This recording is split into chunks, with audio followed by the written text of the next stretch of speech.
साथियों, आज जिस बीमारी की हम बात करने वाले हैं उस बीमारी से सबसे ज्यादा पीड़ित युवा है।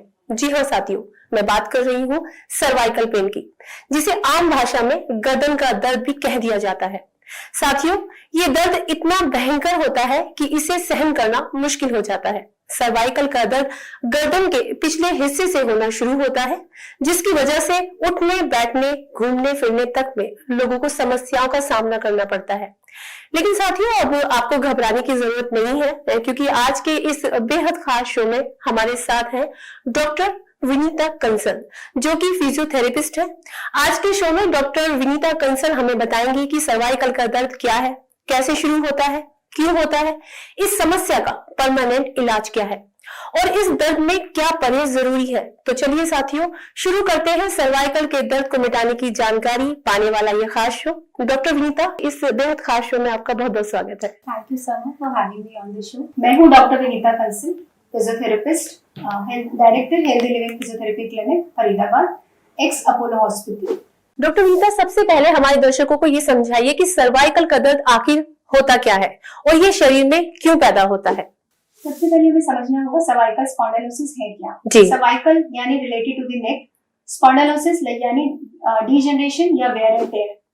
तो बेसिकली सर्वाइकल स्पॉन्डिलोसिस में हमारे जो नेक के वर्टिब्रा है, वर्टिब्रा मतलब हमारी जो स्पाइन की हड्डियां होती है उनको मेडिकली वर्टिब्रा बोला जाता है, उनमें डीजनरेशन यानी वेयर एंड टेयर होना शुरू हो जाता है, उसी को हम सर्वाइकल स्पॉन्डिलोसिस बोलते हैं। जी डॉक्टर, जब गर्दन में हल्का दर्द होता है तो पता नहीं चलता हमें, तो हमारे दर्शकों को बताइए कि आखिर इसकी शुरुआत कैसे होती है, ये क्यों होती है। ओके, इसके मुख्य कारण है पुअर नेक पोस्चर, ऑक्यूपेशन रिलेटेड स्ट्रेस, जिसमें हमारे कुछ इस तरह के ऑक्यूपेशंस हैं जहाँ पे नेक मूवमेंट्स बहुत ज्यादा स्ट्रेसफुल रहते हैं या रिपीटेड नेक मूवमेंट्स रहते हैं। जैसे डेंटिस्ट प्रोफेशन है, डेंटिस्ट्री में नेक बेंडिंग बहुत ज्यादा रहती है। कुछ ऐसे प्रोफेशंस हैं जहाँ पे बहुत ज्यादा प्रोलॉन्ग्ड सिटिंग रहती है, prolonged working on the laptop रहता है, जैसे आईटी प्रोफेशनल्स हो गए, या टीचर्स हैं जिनमें ओवरहेड एक्टिविटीज बहुत ज्यादा रहती हैं, राइटिंग है, then checking the notebooks and all. So basically जहाँ भी नेक बेंडिंग ज्यादा होती है उन केसेस में सर्वाइकल स्पॉन्डिलोसिस के चांसेस ज्यादा होते हैं। Then stress is also one of the main factors. Smoking is also one of the factor contributing to the neck pain. जी, तो डॉक्टर, जैसे देखा गया है कि जैसे भी आपने लक्षण बताए कि कैसे होते हैं, तो इसमें क्या सावधानी बरतनी चाहिए। इसमें सबसे इम्पोर्टेंट है कि हमें अपने पोस्चर को मेंटेन करना होता है। बेसिकली पोस्चर का सबसे इम्पोर्टेंट रोल है। जितना हमारा पोस्चर नॉर्मल रहेगा उतने हमारे नेक पे फोर्सेस कम जाएंगे, स्पाइन की डीजनरेशन कम होगी और उतना ही हम इस प्रॉब्लम से बच सकते हैं। जी डॉक्टर, आज के आधुनिक दौर में देखा जा रहा है कि दुनिया की एक बड़ी आबादी कंप्यूटर या लैपटॉप स्क्रीन के सामने बैठकर अपना काम पूरा कर रही है या फिर मोबाइल पर काफी समय बिता रही है। क्या इस बिजी लाइफस्टाइल और लगातार काम करने की आदत से भी सर्वाइकल के दर्द की समस्या हो सकती है। एक्चुअली सर्वाइकल स्पॉन्डिलोसिस का मेन कारण ही पुअर नेक पोस्चर है। आइडियली एक अडल्ट ह्यूमन हेड का वेट 4.5 to 5 kg होता है। जैसे ही हमारा नेक का पोस्चर खराब होता है, जैसे फॉरवर्ड हेड पोस्चर है, इसमें इनफैक्ट 1 इंच फॉरवर्ड हेड होने से ही हमारा जो हेड का वेट है वो एडिशनल 4.5 kg बढ़ जाता है। दैट मीन्स हेड का वेट जो 5 kg था अब वो 9.5 kg का हो गया। तो इसका मतलब ज्यादा हेड का वेट होने से ज्यादा फोर्सेस हमारे नेक पे फॉल करते हैं, मसल्स इम्बैलेंस हो जाता है, फटीग जल्दी आ जाती है और सर्वाइकल के सिम्टम्स आने शुरू हो जाते हैं। तो डॉक्टर, देखा गया है कि कभी कभी जिनको सर्वाइकल का पेन होता है तो उनकी गर्दन जो है ऊपर से थोड़ी सूज जाती है, तो वो क्या कारण होता है। बेसिकली उसमें नेक मसल्स का इम्बैलेंस हो जाता है। कुछ मसल्स टाइट हो जाती हैं, कुछ मसल्स लूज हो जाते हैं, आई मीन लेंथन हो जाते हैं। तो इस मस्कुलर इम्बैलेंस के कारण नेक पे बहुत ज्यादा प्रेशर पड़ता है, उसकी वजह से वो स्वेलिंग आनी स्टार्ट हो जाती है। डॉक्टर, कोई भी बीमारी शुरुआत में नॉर्मल होती है, लेकिन सही समय पर उसका इलाज न किया जाए तो वो गंभीर हो जाती है। सर्वाइकल भी उन्हीं में से एक है। आप हमें बताइए कि सर्वाइकल के रिस्क फैक्टर क्या है। सर्वाइकल के रिस्क फैक्टर्स हैं, सबसे इम्पोर्टेंट फैक्टर फिर से पुअर नेक पोस्चर। जितना पोस्चर हमारा पुअर रहेगा, हम ध्यान नहीं देंगे तो हम अपने आप को प्रीडिस्पोज कर रहे हैं नेक प्रॉब्लम्स के लिए। हाँ जी। जैसे मैंने अभी बताया कि जैसे ही हमारा हेड का पोस्चर चेंज होता है, फॉरवर्ड हेड में जा रहे हैं, या मोबाइल यूजेज की वजह से जैसे हम नेक बेंडिंग करते हैं, जितनी ज्यादा हमारी नेक बेंडिंग होती जाएगी उतने ही ज्यादा हमारे नेक पे फोर्सेस होते हैं और उतना ही ज्यादा जॉइंट का वेयर एंड टेयर स्टार्ट हो जाता है। The next predisposing factor is a poor lifestyle. Lifestyle is one of the most important factors which contribute towards the development of cervical spondylosis. Excessive stress also contributes to cervical spondylosis. जितना ज्यादा हम tension लेते हैं, stress में होते हैं, हमारी नेक muscles उतनी ही टेंस रहती हैं, शॉर्टन हो जाती हैं, पेन के एपिसोड्स और इसके एक्यूट एपिसोड्स ज्यादा आने शुरू हो जाते हैं। Smoking is also one of the factors. तो डॉक्टर मेरा पूछना ये है, जैसे जिसको सर्वाइकल का पेन होता है, जैसे भी आपने बताया कि स्मोकिंग, लेकिन स्मोकिंग लोग छोड़ते नहीं है, तो स्मोकिंग की वजह से ऐसा क्यों असर पड़ता है कि सर्वाइकल हो जाता है, या फिर टेंशन का इससे क्या रिलेशन है?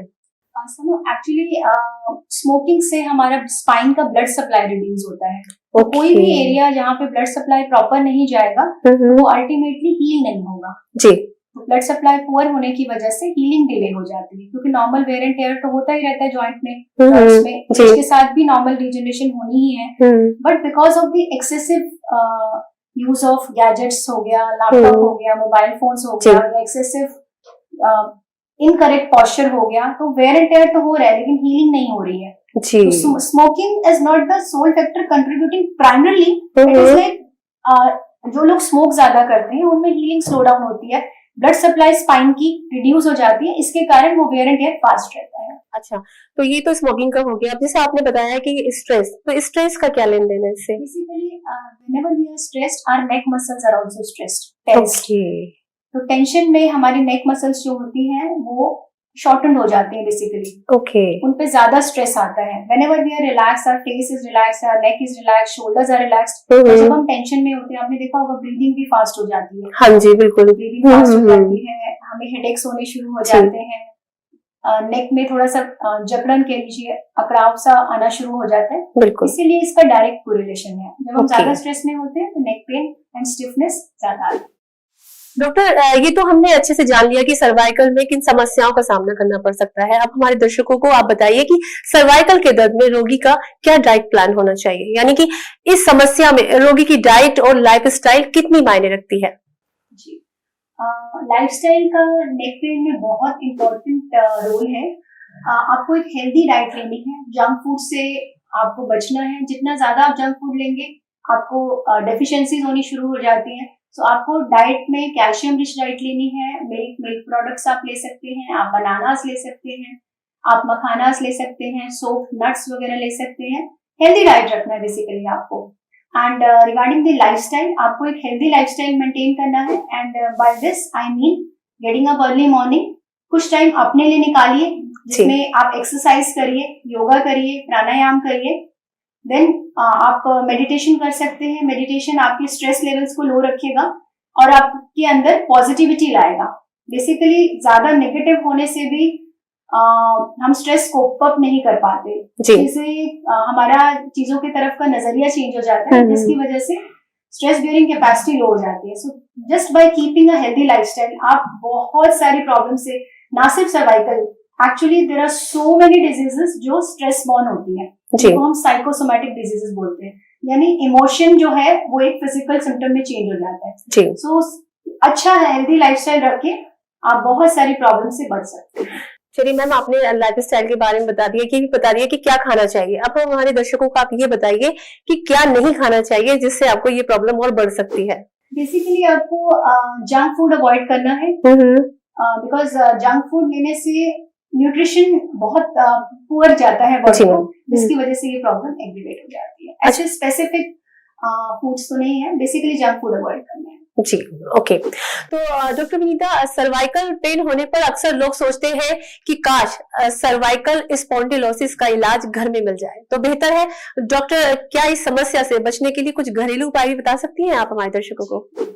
जब भी आपको एक्यूट एपिसोड आए सर्वाइकल का, जिसमें आप गर्दन में बहुत ज्यादा दर्द है या जकड़न महसूस हो रही है, हाथों में झंझनाहट आ रही है, भारीपन है या सुन्न हो रहे हैं हाथ वगैरह, और पेन बहुत सीवियर है, शोल्डर में जा रहा है पेन या अपर बैक में जा रहा है, अचानक से जब दर्द आए उस समय आपको कोल्ड पैक लेना है। उस समय आपको गर्म की सिकाई नहीं करनी है। एक बहुत कॉमन मिथ है, जैसे ही पेन आया लोग गर्म की शिकायत कर लेते हैं, वो बेसिकली सिम्टम्स को बढ़ा देता है, वो दर्द और सूजन दोनों को ही बढ़ाता है। तो आपने एक्यूट एपिसोड, एक्यूट मतलब sudden onset of a condition, acute episode में आपने कोल्ड पैक लेना है। कोल्ड पैक के टाइम कुछ आपने सावधानियां बरतनी है। कोल्ड को आपने डायरेक्टली बॉडी पे अप्लाई नहीं करना है। कोल्ड पैक को आप टॉवल या कॉटन क्लॉथ में रैप करिए। सिर्फ आपको जेंटल कोल्ड लेना है, मतलब फ्रीजी कोल्ड नहीं लेना है जी। और 7 to 10 मिनट्स के लिए लेना है। दिन में आप 3 से 4 बार इसे रिपीट कर सकते हैं जी। आपको ये फर्स्ट 2 to 3 डेज लेना है, उसके बाद आप हॉट पैक पे स्विच कर सकते हैं। बिल्कुल डॉक्टर, जैसे अभी मैंने ये सवाल आपसे पूछा था, लेकिन इसका नजरिया थोड़ा चेंज हो गया है कि सर्वाइकल के दौरान गर्दन पे सूजन की संभावना जैसे हो जाती है, ऐसे में सर्वाइकल स्पॉन्डिलोसिस का इलाज कैसे करें ताकि इस प्रॉब्लम से छुटकारा मिल जाए? इनिशियल जो स्वेलिंग आती है उस टाइम पे आपको कोल्ड पैक लेना है। कुछ दिन बाद आप हॉट पैक पे स्विच हो सकते हैं, like after 3 to 4 days. And जब आपका पेन सेटल हो जाए उसके बाद आप धीरे धीरे स्ट्रेंथनिंग एक्सरसाइजेस स्टार्ट कर सकते हैं, because ultimately a good strengthening programme will help you get rid of this problem. उसके लिए आप medical supervision, I mean physiotherapist की हेल्प ले सकते हैं, फिजियोथेरेपी सेशंस ले सकते हैं। बिल्कुल। तो डॉक्टर, अभी आप हमारे दर्शकों को कुछ एक्सरसाइज बताना चाहेंगे कि जो दर्शक घर में बैठे कर सके, आसान हो? जी बिल्कुल जी। थोड़ा सा, क्योंकि क्या होता है ना कि जब एक शो चल रहा है, अगर सही तरीके से एक्सरसाइज करते हुए अगर आप बताएंगी तो ज्यादा अवेयर हो पाएंगे इस प्रॉब्लम से। हाँ जी। एक्सरसाइजेस बताने से पहले मैं कुछ कहना चाहूंगी। Basically day to day practice में मैंने ये देखा है, पेशेंट्स बहुत बार बोलते हैं कि हमारे पास एक्सरसाइज का टाइम नहीं है। तो कभी ये मत कहिए कि हमारे पास टाइम नहीं है। Time is most important, your health is most important. So अपने लिए टाइम जरूर निकालिए, बिकॉज अनलेस आप अपने लिए टाइम निकालेंगे, प्रॉब्लम परमानेंटली सॉल्व शायद नहीं होगी। और एक्सरसाइज को बोझ समझ के नहीं, एक्सरसाइज को एंजॉय करके करिए। अगर आप एक्सरसाइज कर पा रहे हैं तो यू आर ब्लेस्ड जी। The first exercise is called chin tucking exercise. This exercise can be done at anywhere. आप अपने घर पे भी कर सकते हैं, वर्क प्लेस पे भी कर सकते हैं। बेसिकली आपको अपने चिन को पीछे लेके जाना है, hold for 5 count and relax. नीचे नहीं करना है, हॉरिजॉन्टल प्लेन में पीछे लेके जाना है, hold for 5 count and relax. Next exercise है basic neck range of motion exercises, जिसमें आप नेक को फॉरवर्ड बेंड कर सकते हैं, आप नेक को बैकवर्ड बेंड कर सकते हैं, राइट टर्न कर सकते हैं, देन लेफ्ट टर्न कर सकते हैं, साइड बेंडिंग कर सकते हैं, जिसमें ईयर टू शोल्डर आप कर सकते हैं। बेसिकली हेड को आपको टुवर्ड्स द शोल्डर लेके आना है, उतना ही करिए जितना कंफर्टेबली आप कर पा रहे हैं। सिमिलरली लेफ्ट साइड आप ये कर सकते हैं। नेक्स्ट है शोल्डर श्रग्स, जिसमें आपको शोल्डर को फर्स्ट रेज करना है, देन पीछे की तरफ रोल बैक करना है, hold for some time and then relax. तो ये एक्सरसाइज मतलब मॉर्निंग टाइम में करनी चाहिए या इवनिंग, या मतलब कभी भी कर सकते हैं? एक्सरसाइजेस कभी भी कर सकते हैं आप, बिकॉज ये बहुत बेसिक एक्सरसाइजेस हैं, आप अपने कंफर्टेबल टाइम पे कर सकते हैं। मतलब इतनी सिंपल एक्सरसाइजेस हैं ये कि आप अपने वर्क प्लेस पे भी इवन कर सकते हैं। बिल्कुल। अगर कभी कभी क्या होता है कि काफी देर तक हम सिस्टम पे काम करते हैं तो हमारी नेक मतलब एक तरह से अकड़ जाती है, तो वहां पर भी कहीं भी साइड में जाके एक्सरसाइज की जा सकती है।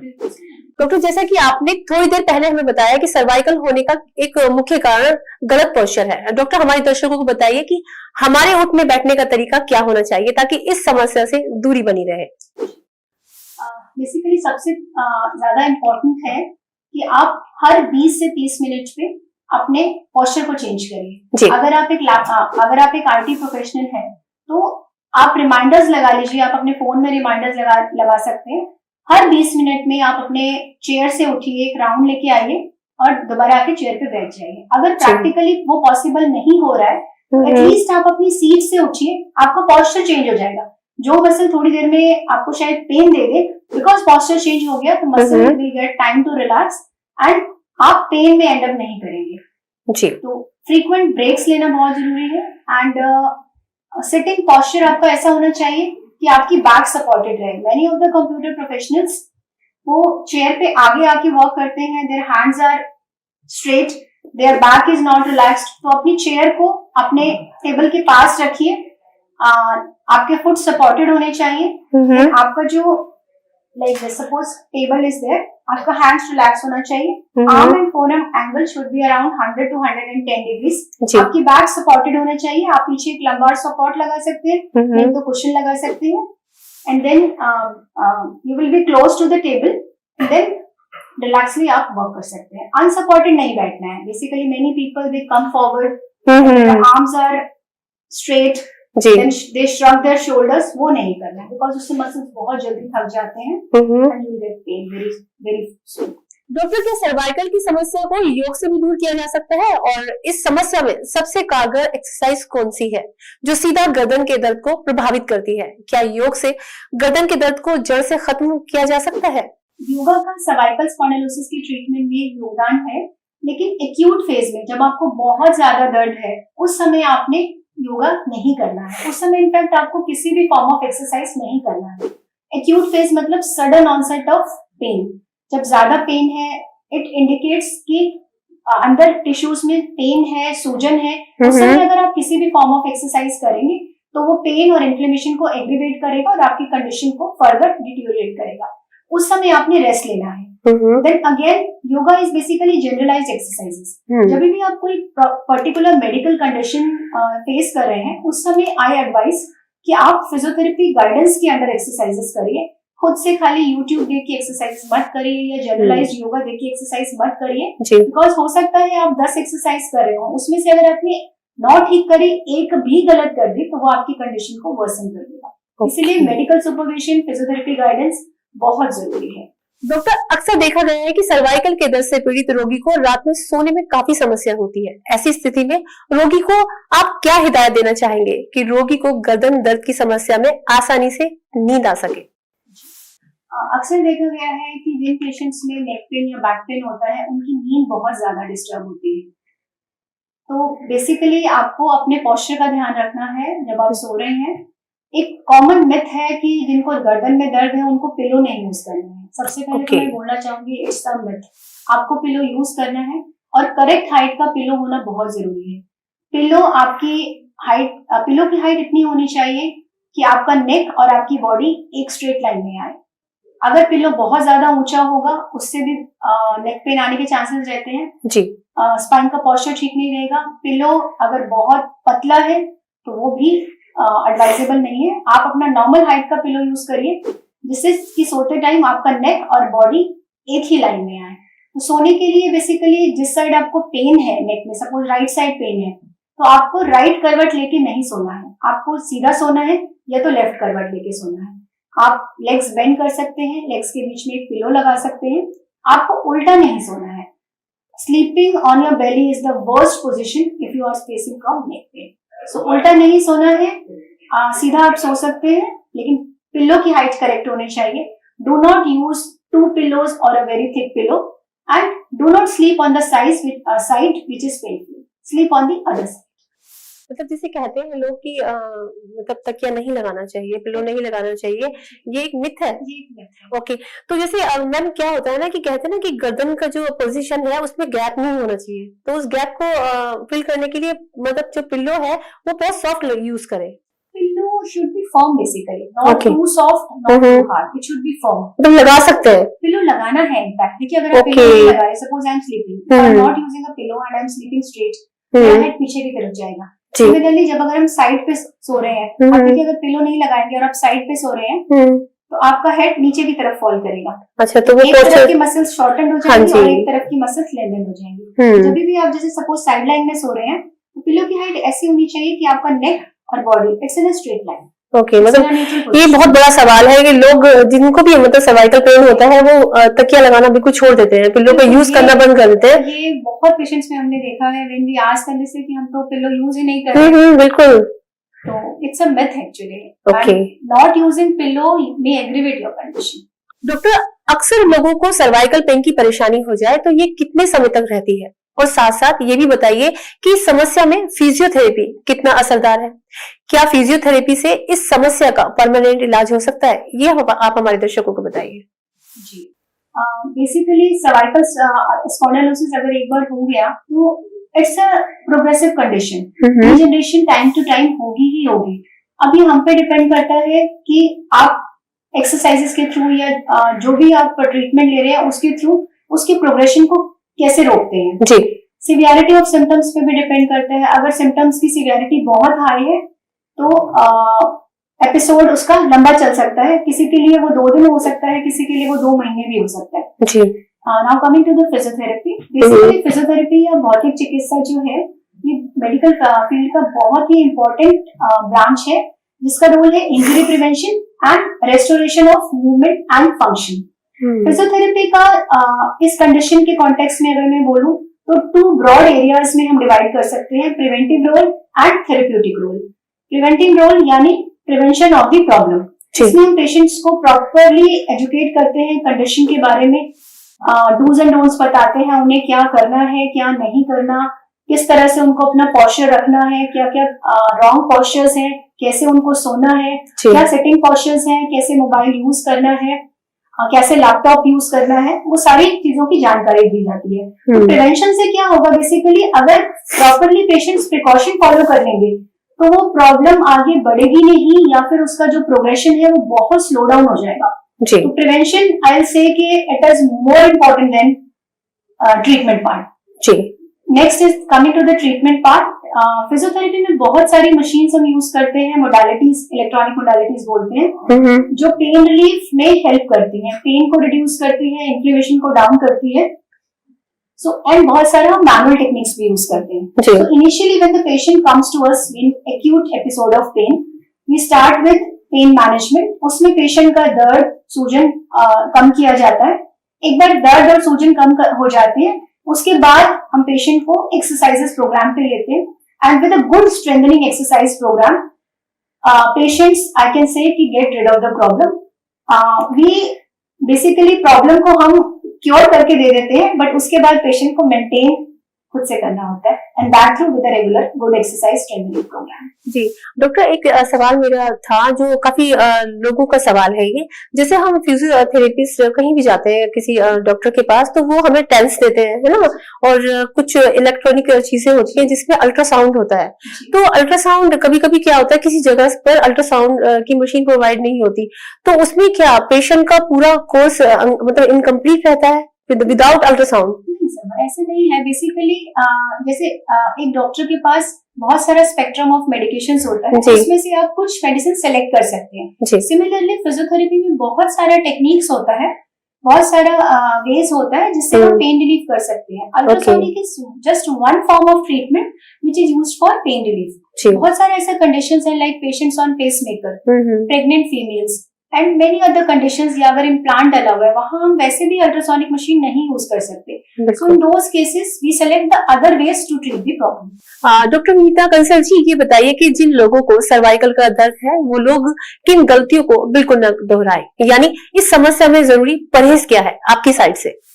बेसिकली जो सबसे बड़ी गलती पेशेंट्स करते हैं वो ये होती है कि वो पेन में एक्सरसाइज करते हैं। जब भी उनको पेन है उन्हें लगता है अब एक्सरसाइज कर ले, अब हमारा पेन ठीक हो जाएगा।